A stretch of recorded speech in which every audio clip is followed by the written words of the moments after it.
Hello friends, आप सबका स्वागत है आपके अपने यूट्यूब चैनल फार्मा एमसीक्यू में। तो देखिए क्या लेके आई हूँ आज की इस वीडियो में।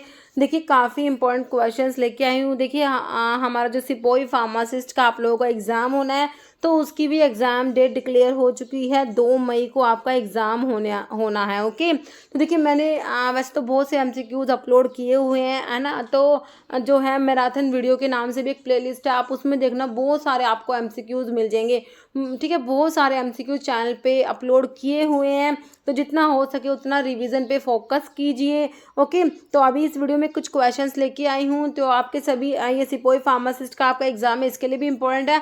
और जितने भी आपके गवर्नमेंट फार्मासिस्ट एग्जाम्स होते हैं, स्टेट या सेंटर लेवल का, सभी के लिए काफ़ी इंपॉर्टेंट रहने वाले हैं। ओके, तो देखिए स्टार्ट करते हो। स्टार्ट करने से पहले अगर आप लोग चैनल पे नए हैं, अपने चैनल सब्सक्राइब नहीं किया है, चैनल को प्लीज़ सब्सक्राइब कीजिएगा। वीडियो को लाइक करना, शेयर करना, कमेंट करना, बेल आइकन को प्रेस करना, ताकि जो आने वाले वीडियोस होते हैं उनके नोटिफिकेशंस आप लोगों को मिल सके। ओके, देखिए क्वेश्चन है हमारा, how many pharmacist are required for 50 bed hospital. ठीक है, तो कितने बेडेड हॉस्पिटल्स के लिए कितने फार्मासिस्ट रिक्वायर्ड होते हैं, इसके ऊपर ये बहुत इंपॉर्टेंट क्वेश्चन होता है, बहुत से एग्जाम्स में रिपीट होता है ना। तो 50 बेडेड हॉस्पिटल्स के लिए कितने फार्मासिस्ट की रिक्वायरमेंट होती है? 4 फार्मासिस्ट, 3, 5 या 2 फार्मासिस्ट। ओके, तो 50 बेडेड हॉस्पिटल्स के लिए 3 फार्मासिस्ट रिक्वायर्ड होते हैं। ओके, तो 50 बेडेड हॉस्पिटल्स के लिए कितने फार्मासिस्ट रिक्वायर्ड होते हैं? 3 फार्मासिस्ट। देखिए यहाँ पे मैंने लिखा हुआ है कि एक तरफ तो बेड स्ट्रेंथ है हॉस्पिटल्स की, एक तरफ फार्मासिस्ट रिक्वायर्ड। तो 50 बेडेड हॉस्पिटल्स के लिए 3 फार्मासिस्ट रिक्वायर्ड होते हैं।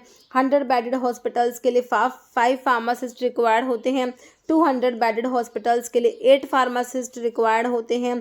300 बेडेड हॉस्पिटल्स के लिए 10 फार्मासिस्ट रिक्वायर्ड होते हैं। एंड 500 बेडेड हॉस्पिटल्स के लिए 15 फार्मासिस्ट रिक्वायर्ड होते हैं। ओके, तो याद रखना है, 50 के लिए 3 फार्मासिस्ट, 100 के लिए 5, 200 के लिए 8, 300 के लिए 10 और 500 के लिए 15। ओके, नेक्स्ट क्वेश्चन देखिए, one of the following vitamin is synthesised by bacteria in the intestine. तो इनमें से कौन सा विटामिन जो है इंटेस्टाइन में बैक्टीरिया के द्वारा सिंथेसाइज किया जाएगा? विटामिन ए दिया है, विटामिन के, विटामिन डी या विटामिन ई। तो देखिए विटामिन के ऊपर क्वेश्चन तो बन ही जाता है, हमारे फार्मासिस्ट जो एग्जाम्स होते हैं तो विटामिन के ऊपर क्वेश्चन बनता है।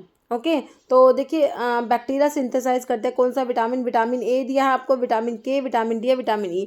तो विटामिन के जो है ये सिंथेसाइज किया जाता है, बैक्टीरिया जो है विटामिन के सिंथेसाइज करते हैं। ओके, बाकी विटामिन डी को सनशाइन विटामिन भी कहते हैं ना, सनशाइन, क्योंकि ये सनलाइट से ऑब्टेन होता है। कहते हैं ना कि भाई सूर्य की रोशनी से विटामिन डी मिलता है ना, तो ये सनशाइन विटामिन होता है। विटामिन ई जो है ना, व्हीट जर्म ऑयल में मेनली प्रेजेंट होता है ना। एंटी स्टेरिलिटी विटामिन बी से विटामिन ई को कहा जाता है। क्रोमेन रिंग प्रेजेंट होता है विटामिन ई में, कौन सा? क्रोमेन रिंग होता है। ओके, विटामिन ए जो है, ये विटामिन ए की डेफिशिएंसी से हम नाइट ब्लाइंडनेस पढ़ते हैं, है ना, जीरोप्थेल्मिया भी हो जाता है। ओके, तो विटामिन ए जो है मेनली कैरेट्स में प्रेजेंट होता है ना। तो ये विटामिन जो है, मैंने विटामिन के ऊपर 2, 3, 4 वीडियो अपलोड किए हैं। ओके, तो बहुत जल्द मैं ना वो सारा विटामिन का कंटेंट एक वीडियो में भी आपको कंबाइन करके प्रोवाइड करा दूंगी। ओके, तो इसका आंसर हमारा विटामिन के हो जाएगा, जो बैक्टीरिया जो इंटेस्टाइन में सिंथेसाइज करते हैं। Next, enteric coated tablets are meant for disintegration in. तो एंटारिक कोटेड टैबलेट्स जो होती है कहाँ पे जाके डिसइंटीग्रेट होती है, अपने मेडिकामेंट को कहाँ पे जाके रिलीज करती है? एंटारिक कोटेड टैबलेट्स जो होती है वो आपके इंटेस्टाइन में, स्मॉल इंटेस्टाइन में मेडिकामेंट्स जाके रिलीज करती है। स्टमक में डिसइंटीग्रेट नहीं होती, माउथ में नहीं होंगी, कहाँ पर होंगी? इंटेस्टाइन में, स्मॉल इंटेस्टाइन में जाके डिसइंटीग्रेट होती है, अपने मेडिकामेंट्स को वहाँ पर स्मॉल इंटेस्टाइन में रिलीज करती है ना। तो एंटारिक पॉलीमर के भी नाम कई बार एग्जाम में पूछे जाते हैं, कौन कौन से एंटारिक पॉलीमर होते हैं? तो जिसमें थैलेट लगा होता है, जैसे सेलुलोज एसीटेट थैलेट, तो ये क्या है? एंटारिक पॉलीमर होते हैं जिनमें थैलेट लिखा होता है। सेलुलोज एसीटेट थैलेट क्या है? एंटारिक पॉलीमर है। तो बहुत बार क्वेश्चन बना कि भाई एंटारिक कोटिंग में ड्रग कहाँ पर रिलीज होगी, एंटारिक पॉलीमर कौन से हैं, एंटारिक कोटिंग के बारे में कौन सी बात सही है कि भाई ड्रग जो है स्टमक में रिलीज नहीं होती, इसमें इंटेस्टाइन में जाके रिलीज होती है। ऐसी ड्रग जो होती है स्टमक के जो एसिडिक एनवायरनमेंट से डिग्रेड हो जाएगी, तो उसके लिए एंटारिक कोटिंग की जाती है, ताकि जो ऐसी ड्रग जिनका मतलब कि इंटेस्टाइन में ही एक्शन रिक्वायर्ड होता है, जैसे है ना, तो उसके लिए एंटारिक कोटिंग करते ताकि स्टमक में जो है ड्रग डिसइंटीग्रेट ना हो। ओके, तो बहुत इंपॉर्टेंट है, बहुत बार क्वेश्चन बनता है, बहुत रिपीटेड क्वेश्चन है ये। जैसे biological and biotechnological products are included in. देखिए बायोलॉजिकल बायोटेक्नोलॉजिकल प्रोडक्ट्स जो होते हैं हमारे शेड्यूल सी में आते हैं, ये ना, तो शेड्यूल C1 आपका आंसर हो जाएगा। देखिए शेड्यूल ए में डिफरेंट डिफरेंट जो एप्लीकेशंस फॉर्म आते हैं ना, ए में एप्लीकेशन में मैंने आपको बता रखा है, ए से एप्लीकेशंस याद रखना है और बी में फीस आ जाती है आपके ना।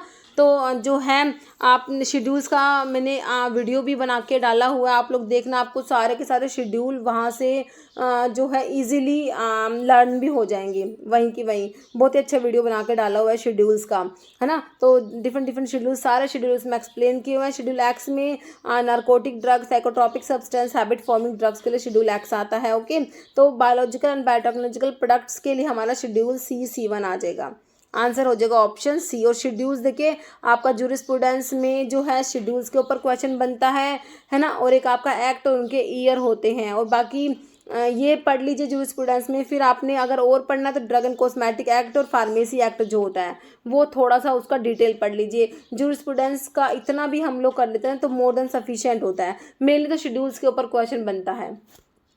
ओके, नेक्स्ट है which is the largest size of capsule. Capsule के साइज काफ़ी इंपॉर्टेंट है। देखिए एक तो लार्जेस्ट साइज होता है वो एक स्मॉलेस्ट साइज। स्मॉलेस्ट जो साइज होता है स्मॉलेस्ट वाला, तो स्मॉलेस्ट हमारा स्मॉलेस्ट के एस को हम लोग 5 से रिलेट करके याद भी रखते हैं ना। स्मॉलेस्ट तो आपका 5 वाला होता है। और 000 जो होता है ये हमारा लार्जेस्ट साइज होता है कैप्सूल का, 000।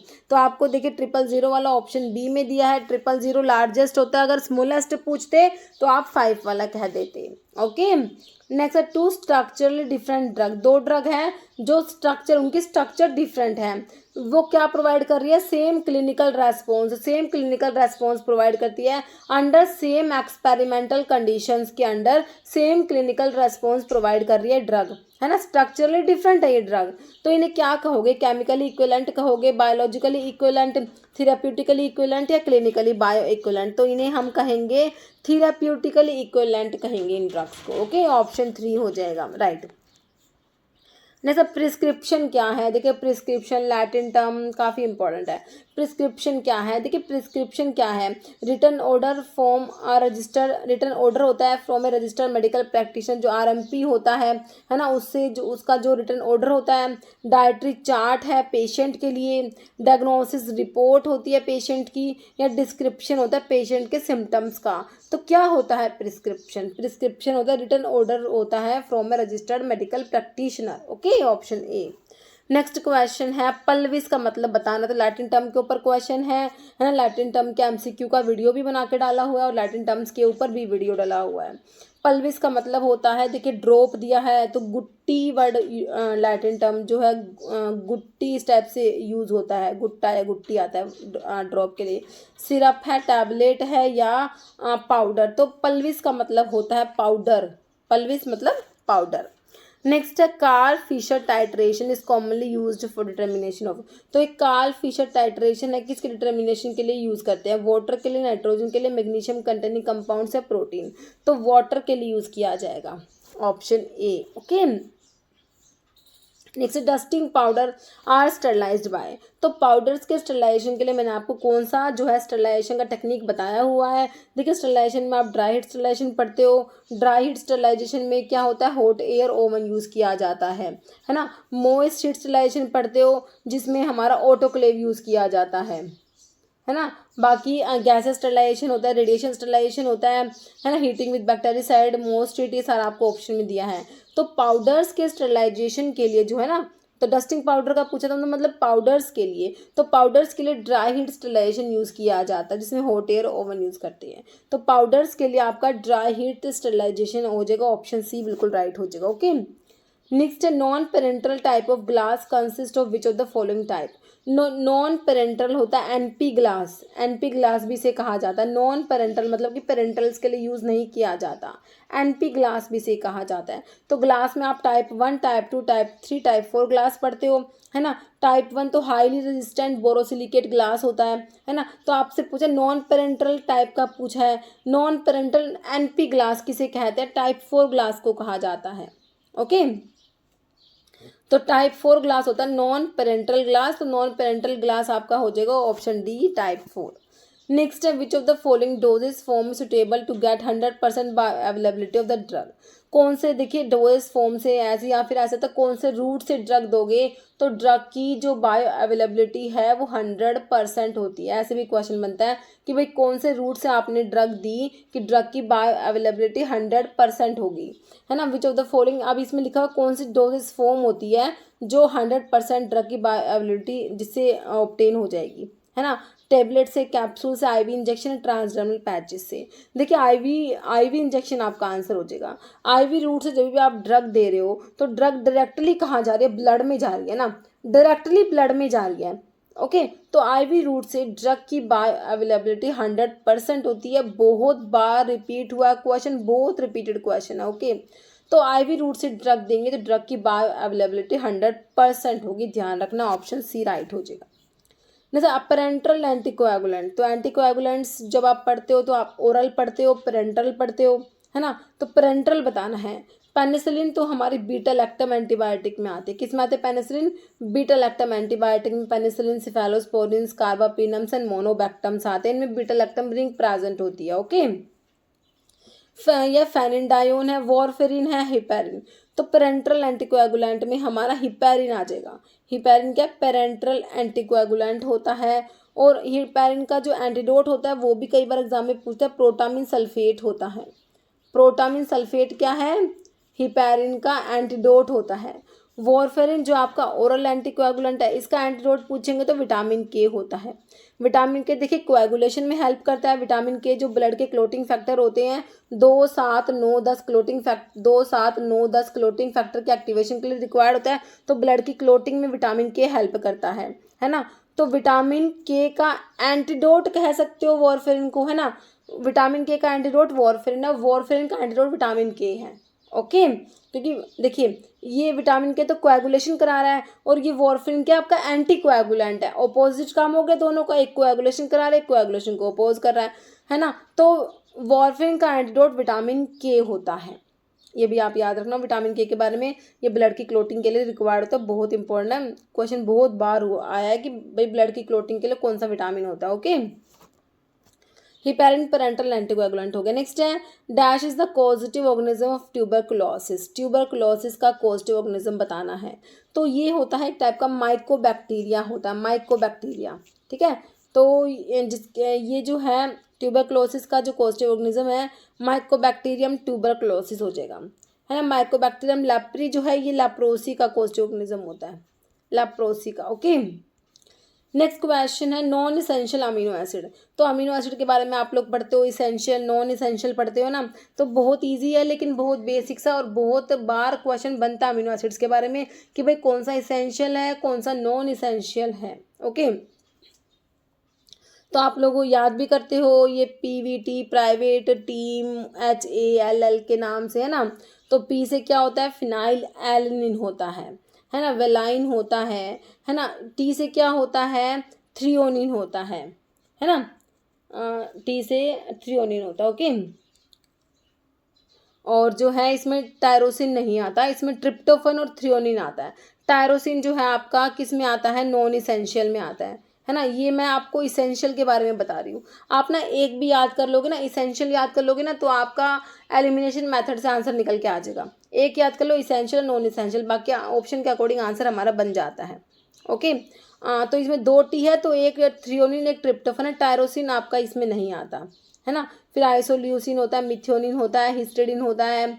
फिर ए से क्या होता है आर्जिनिन। ओके, और फिर एल ल्यूसिन लाइसिन, है ना। तो ये लाइसिन मिथियोनिन वेलाइन हो जाएगा। सिस्टीन इसमें नहीं आता, सिस्टीन नहीं आया ना, ऑप्शन डी हो जाएगा, क्योंकि आपसे नॉन इसेंशियल अमीनो एसिड आपसे पूछा है। ओके, तो अमीनो एसिड का भी वीडियो अपलोड किया हुआ है, सारे टॉपिक आपको सबके वीडियोस मैंने चैनल पे डाले हुए हैं। विच of the following is an example of loop diuretic. Loop diuretic मतलब कि हाई सीलिंग डायूरेटिक्स जो होते हैं, लूप डायूरेटिक्स होते हैं। कह रहे कौन सा लूप डायूरेटिक का एग्जाम्पल है, commonly use to treat oedema and hypertension को ट्रीट करने के लिए यूज करोगे। तो लूप डायूरेटिक में, हाई सीलिंग डायूरेटिक में देखिए फ्यूरोसिमाइड, हाइड्रोक्लोरथायाजाइड तो थायाजाइड्स में आ जाएगा। स्पाइरोलैक्टोन पोटाशियम स्पैरिंग डायूरेटिक में आता है। मिटोलाजोन दिया है ना। तो आपका जो है ऑप्शन ए फ्यूरोसिमाइड जो है ये हमारा लूप डायूरेटिक में आता है, जिनको हाई सीलिंग डायूरेटिक या हाई एफिशिएंसी डायूरेटिक भी कहा जाता है, loop diuretics furosemide. Okay, furosemide, bumetanide, ethacrynic acid, ये सब आते हैं इसमें। नेक्स्ट क्वेश्चन देखिए, एर्गोमेट्रिन क्या है? एर्गोमेट्रिन जो एर्गोट है ना, एर्गोट जो एर्गोट कहाँ पढ़ते हो? एर्गोट हमारा इंडोल एल्कलॉइड की ड्रग है। किस में आता है? इंडोल एल्कलॉइड में एर्गोट आता है। ओके, तो इंडोल एल्कलॉइड में आपका एर्गोट आता है, वोल्फी आता है, फाइसोस्टिग्मा आता है, नक्स वोमिका एंड विनका आता है ना। तो एर्गोट इंडोल एल्कलॉइड में आता है। तो एर्गोट के जब केमिकल कॉन्स्टेंट्स पढ़ते हो तो उसमें एर्गोमेट्रिन आता है, एर्गोटामिन और भी बहुत से आते हैं। तो एर्गोमेट्रिन जो ना एक तो एक वाटर सोल्यूबल आपका एल्कलॉइड होता है, ये एक बात तो ये भी इंपॉर्टेंट है, एर्गोमेट्रिन वाटर सोल्यूबल होता है, ये भी क्वेश्चन एग्जाम में बना हुआ है। तो क्या है ये? सिंपल ही पूछा हुआ है। देखिए इस टाइप के बेसिक क्वेश्चन ये हमारे एग्जाम में पूछते हैं। तो क्या है? एक टाइप का एल्कलॉइड है, क्योंकि इंडोल एल्कलॉइड्स की ड्रग है ये, है ना। तो एक टाइप का इंडोल एल्कलॉइड है। तो आपसे तो बिल्कुल सिंपल ही पूछा कि भाई सैपोनिन है, टैनिन है, कार्बोहाइड्रेट है, एल्कलॉइड है। तो क्या एल्कलॉइड में आता है? ये ऑप्शन ए हो जाएगा। ओके, नेक्स्ट क्वेश्चन है, इन टैकिकार्डिया हार्ट रेट बिकम। तो ये तो पढ़ा ही हुआ है, टैकिकार्डिया में क्या होता है? हार्ट रेट इंक्रीज हो जाता है। ब्रैडिकार्डिया में क्या होता है? हार्ट रेट डिक्रीज हो जाता है। ब्रैडिकार्डिया है ना, टैकिकार्डिया में हार्ट रेट ज़्यादा हो जाता है, टैकिकार्डिया। तो कह रहे कि टैकिकार्डिया में हार्ट रेट ज़्यादा हो गया, बिल्कुल सही है। हार्ट रेट बिकम्स कितना हो जाता है ये पूछा हुआ है कि भाई greater than beat per minute, less than मतलब ग्रेटर देन 100, मतलब कि 100 बीट पर मिनट से ज़्यादा हो जाएगा, या फिर 100 बीट पर मिनट से कम रहेगा, या फिर less than 60 beat per minute. देखिए 60 बीट पर मिनट से कम हो गया ना, मतलब तो ये तो आपका ब्रैडिकार्डिया हो गया। क्या हो गया? ब्रैडिकार्डिया। और टैकिकार्डिया में heart rate becomes more than 100 beat per minute, BPM का मतलब बीट पर मिनट, 100 से ज़्यादा हो जाएगा, 100 बीट पर मिनट से ज़्यादा हो जाएगा, that is known as tachycardia. And if heart rate becomes less than 60 beats per minute then it is known as bradycardia. Okay, option C right जो है ए राइट हो गया। ओके, तो नॉर्मल हार्ट कह रहे हैं normal heart rate 60 to 100 beats per minute, tachycardia में heart rate greater than 100 beats per minute, bradycardia में less than 60 beats per minute. Next, cells in the blood responsible for carrying oxygen. तो कौन सी blood की sales होती हैं जो oxygen को carry करती हैं, ऑक्सीजन कैरी करने के लिए रेस्पॉन्सिबल होती है? देखिए जब आप ब्लड पढ़ते हो है ना, ब्लड में हमारा प्लाज्मा होता है और आपकी ब्लड की सेल्स होती हैं। सेल्स में आपकी आरबीसीज आती हैं, डब्ल्यूबीसीज आती हैं, प्लेटलेट्स आती हैं, है ना। तो प्लाज्मा में जो है मेनली वाटर होता है, 90% तक प्लाज्मा में वाटर होता है ना। अगर प्लाज्मा विदाउट क्लोटिंग फैक्टर, उसे क्या कहेंगे? प्लाज्मा में से क्लोटिंग फैक्टर को अलग कर दो तो उसे क्या कहोगे? सीरम कहोगे। Plasma without clotting factor is known as serum, है ना। तो आपके जो ब्लड की सेल्स होती हैं, आरबीसी, डब्ल्यूबीसी, प्लेटलेट्स तो आपको पता है कि भाई ब्लड की क्लोटिंग में हेल्प करती है। डब्ल्यूबीसी जो होती है मतलब कि ये कोई भी जैसे इन्फेक्शन वगैरह होता है उसको उससे फाइट करती है ना, तो ये डब्ल्यूबीसी का इम्यूनिटी में फंक्शन चला जाता है। आरबीसीज जो होती है ना, आरबीसीज क्या करती हैं? ये ऑक्सीजन कैरी करती है। आरबीसीज के अंदर हीमोग्लोबिन प्रेजेंट होता है ना, जो ब्लड का रेड कलर होता है हीमोग्लोबिन की वजह से होता है। तो हीमोग्लोबिन जो होता है वो ऑक्सीजन से बाइंड करता है ना। तो आरबीसीज का क्या काम होता है? ये ऑक्सीजन कैरी करती है। ऑक्सीजन को जो है ट्रांसपोर्ट करने का जो काम होता है वो आपका आरबीसीज का होता है। ओके, तो आपका आंसर ऑप्शन ए हो जाएगा, आरबीसी। ओके, नेक्स्ट है non proprietary name of the drug. Drug का जो नॉन प्रोप्राइटरी नेम होता है ना उसे क्या कहते हैं? Code name, chemical name, brand name या generic name. This is generic name of the drug. Drug का जो जेनरिक नेम है ना उसे कहेंगे नॉन प्रोप्राइटरी नेम कह दो या जेनरिक नेम कह दो। Okay, next question, in which of the following route of administration bioavailability is 100%। तो अभी हमने इस टाइप का क्वेश्चन देखा है ना। तो बाय अवेलेबिलिटी 100% होती है जब आप ड्रग को इंट्रावीनस रूट से दोगे। मैंने आपसे अभी बताया इंट्रावीनस से जब भी कोई इमरजेंसी ऐसे भी पूछते हैं कि भाई इमरजेंसी में कौन सा रूट से ड्रग देंगे, तो कोई भी इमरजेंसी की कंडीशन है तो देखिए हम इंट्रावीनस ही प्रेफर करेंगे ताकि जो ड्रग डायरेक्टली ब्लड में जाए और इंस्टेंट एक्शन प्रोड्यूस हो, है ना। तो इन इमरजेंसी की कंडीशंस में भी हमारा रूट जो है आईवी रूट ही दिया जाता है, आईवी रूट से ड्रग दी जाती है क्योंकि इसमें बायो अवेलेबिलिटी 100% होती है। ओके, तो यही पूछा हुआ है कौन से रूट से ड्रग दोगे तो बायो अवेलेबिलिटी 100% होती है, यही पूछा आपसे। तो कौन सा रूट हो जाएगा? हमारा इंट्रावीनस रूट हो जाएगा। कौन सा? Intravenous, option B. नेक्स्ट है presence of pus in the urine. तो पस की प्रेजेंस है यूरिन में से क्या कहेंगे, इसके लिए कौन सा टर्म यूज किया जाएगा? पाईयूरिया, ग्लाइकोज। ग्लाइकोज यूरिया का मतलब है glucose in the urine is known as glycosuria. जैसे कि डायबिटीज़ की कंडीशन होती है, डायबिटीज मेलिटस में क्या होता है कि भाई इंसुलिन तो कम हो गया, क्या हो गया, इंसुलिन क्या हो गया, कम हो गया। इंसुलिन क्या कर रहा था, ग्लूकोज के लेवल को कम कर रहा था, है ना। ग्लूकोज से क्या कर रहा था, ग्लाइकोजन मतलब कि ग्लाइकोजन की सिंथेसिस को प्रमोट कर रहा था और ग्लाइकोजन को टूटने नहीं दे रहा था, ग्लूकोनियोजेनेसिस नहीं होने दे रहा था। मतलब कि एक तरीके से इंसुलिन तो ग्लूकोज को कम करके रख रहा था। अब इंसुलिन कम हो गया, ग्लूकोज ज़्यादा हो गया। अब ग्लूकोज ज़्यादा हो गया तो इतना ज़्यादा हो गया ग्लूकोज की ग्लूकोज ना यूरिन में भी जाने लग गया, है ना। बाकी हम लोग पढ़ते हैं कि भाई ग्लूकोज अमीनो एसिड्स वगैरह एब्जॉर्ब हो जाते हैं, रीअब्जॉर्ब हो जाते हैं ना, लेकिन अब ग्लूकोज इतना ज़्यादा है कि भाई कितना रीअब्जॉर्ब होएगा, तो ग्लूकोज यूरिन में भी जाने लग गया। तो presence of glucose in the urine is known as glycosuria. और ये किसको इंडिकेट करेगा, ये आपको इंडिकेट करेगा कि डायबिटीज मेलिटस की कंडीशन हो गई है। ग्लूकोज जब यूरिन में चला गया इसका मतलब कि पेशेंट जो है उसको डायबिटीज मेलिटस की कंडीशंस है। ओके, तो glycosuria is known as presence of glycose glucose glycosuria glucose in the urine, है ना। हाइपरग्लाइसेमिया भी वही ग्लूकोज ज़्यादा होने को ही बोलेंगे हाइपरग्लाइसेमिया, जो डायबिटीज मेलिटस में ही होता है ना। तो आपका जो presence of pus in the urine is known as pyuria, option A हो जाएगा। ओके, नेक्स्ट क्वेश्चन कुरकुमा की फैमिली पूछे। कुरकुमा, कुरकुमा जो है हमारा कुरकुमा लोंगा, टर्मरिक, टर्मरिक जो होता है ना, कहाँ पढ़ते हो, रेजिन्स की ड्रग में पढ़ता, टर्मरिक है ना, रेजिन्स वाली ड्रग है। जिंजर आता है, सफोइटिडा भी उसी में आता है ना, टोलू बाल्सम आता है, मीर आता है, गूगल, सारी रेजिन्स वाली ड्रग है। तो उसमें हमारा टर्मरिक भी आता है। टर्मरिक हल्दी, हिंदी में बोलते हैं हल्दी। कुरकुमा लोंगा, सोर्स क्या है, कुरकुमा लोंगा। फैमिली क्या है ये बतानी है आपने।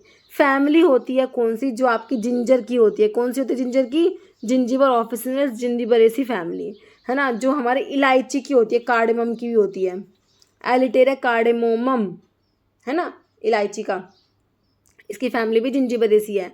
और रसना एक पढ़ते हो, एल्पिनिया ऑफिसिनेरम, है ना, तो रसना जो पढ़ते हो उसका भी जिंजिबरेसी है। तो ये कुरकुमा की फैमिली हमारे जिंजिबरेसी याद रखेंगे। ओके, कुरकुमा की फैमिली कौन से, जिंजिबरेसी। कुरकुमा लोंगा, टर्मरिक की बात हो रही है, कुरकुमिन प्रेजेंट होता है इसके अंदर। ओके, तो ये हमारा क्या है, जिंजिबरेसी फैमिली से बिलोंग करता है। ओके, लेग्यूमिनोसी फैमिली जैसे हमारी सेना की होती है, तो एक एग्जाम में सेना की फैमिली ही पूछ ली थी, लेग्यूमिनोसी फैमिली है सेना की। बाकी लिकोरिस जो होता है ना, ग्लिसराइजा ग्लाब्रा, इसकी फैमिली भी लेग्यूमिनोसी है। ट्रगाकैंथ होता है ना, ट्रगाकैंथ एस्ट्रागेलस गमीफर, इसकी फैमिली भी लेग्यूमिनोसी होती है। ट्रगाकैंथ की गुआर गम होता है, उसकी फैमिली भी लेग्यूमिनोसी। अकेशिया अरेबिका की फैमिली, इंडियन गम, गम अकेशिया, इसकी फैमिली भी लेग्यूमिनोसी होती है।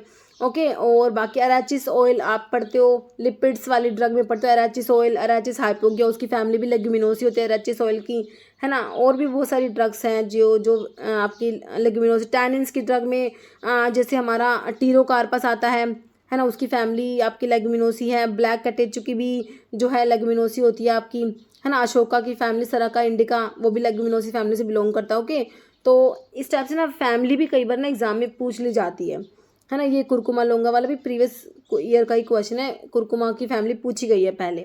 सोलनेसी फैमिली जो है, जैसे हमारे ट्रोपिन अल्कलॉइड्स में सभी की फैमिली सोलनेसी होती है, एक्सेप्ट कोका। मैं आपको बताती हूँ, कोका की फैमिली इरिथ्रोजाइलेसी होती है, बाकी सभी की फैमिली सोलनेसी होती है। बेलाडोना, धतूरा, स्ट्रामोनियम, हायोसाइमस, डुबोसी, सबकी फैमिली सोलनेसी है एक्सेप्ट कोका, है ना। बाकी आपका अश्वगंधा जो होता है, विधान सोमनिफेरा, इसकी फैमिली सोलनेसी होती है ना।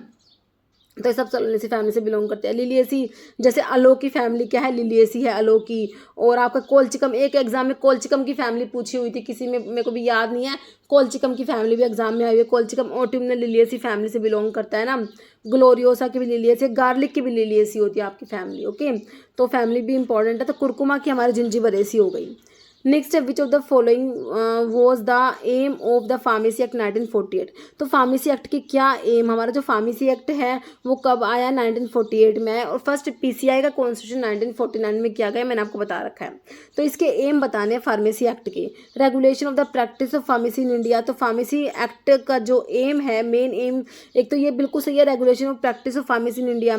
फिर लिखा हुआ raising the status of profession of pharmacy, के प्रोफेशन का स्टेटस रेज करना, दोनों सही है। देखिए आपका आंसर ऑप्शन 3 होगा, बोथ 1 and 2 दोनों ही एम थे हमारे फार्मेसी एक्ट के, 1948 वाला जो फार्मेसी एक्ट है ना, तो ये भी याद रखना। फार्मेसी एक्ट कब पास हुआ? 1948 में आया हमारा फार्मेसी एक्ट। ओके, नेक्स्ट है study of absorption, distribution, metabolism and excretion of drug in the body is known as. ADME की स्टडी को क्या बोलोगे? Absorption, distribution, metabolism and excretion की स्टडी को क्या कहेंगे? है ना, फार्मेसी कहेंगे? फार्मेसी तो नहीं कहेंगे ना, फार्माकोकाइनेटिक, डायनामिक या फार्माकोपिया। देखिए एक तो हम पढ़ते हैं व्हाट, जो डायनामिक है ना, डायनामिक के डिकोप करिए।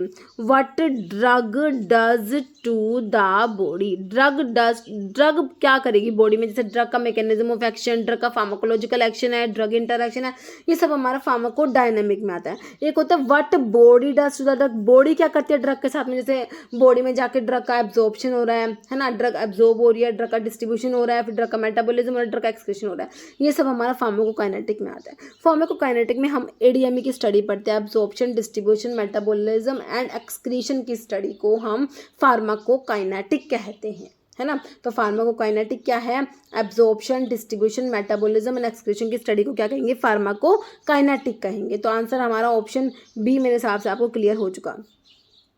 जैसे मेडिसिन फॉर ट्यूबरक्लोसिस, तो ट्यूबरक्लोसिस के लिए कौन सी दवाई दोगे भाई? एंटी ट्यूबरकुलर ड्रग देंगे। कौन सी देंगे? एंटी ट्यूबरकुलर ड्रग देंगे। ट्यूबरक्लोसिस के लिए एंटी ट्यूबरकुलर ड्रग दी जाएंगी, है ना। तो देखिए कौन कौन सी एंटी ट्यूबरकुलर ड्रग होती है। आइसोनियाजिड बिल्कुल आती है first line anti TB drug में, जो first line anti TB drug है उसमें हमारा आइसोनियाजिड आता है, रिफाम्पिन भी आता है, इथेम्ब्यूटोल भी आता है। तो all of the given option, option D हो जाएगा।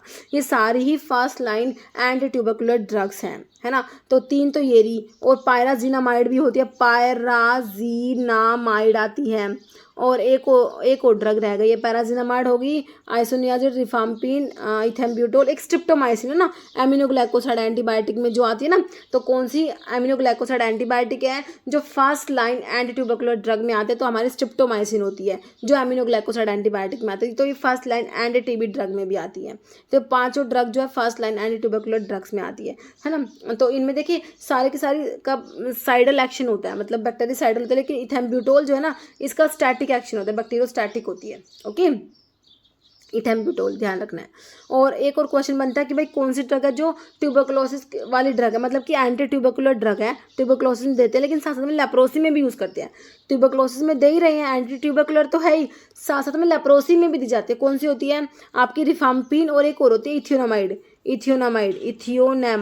ये ऐसी ड्रग है जो एंटी ट्यूबरकुलर होती है और इनको लेप्रोसी में भी यूज़ किया जाता है। ओके, नेक्स्ट क्वेश्चन देखिए, medicine which causes serious disorders in the baby. कह रहे ऐसी दवाई जो कह रहे बेबी है उसमें सीरियस डिसऑर्डर कोज करा देती है when passed through the mother to the baby. Mother से जो बेबी में पास हो गया है ना, तो वो बेबी में सीरियस डिसऑर्डर करा देगी। उनको क्या बोलते हैं भाई? Mutagen, teratogen, telogen, pyrogen. देखिए आपके ट्रैटोजन होते हैं, है ना। और इस capacity of a drug to cause foetus abnormality is known as teratogenicity.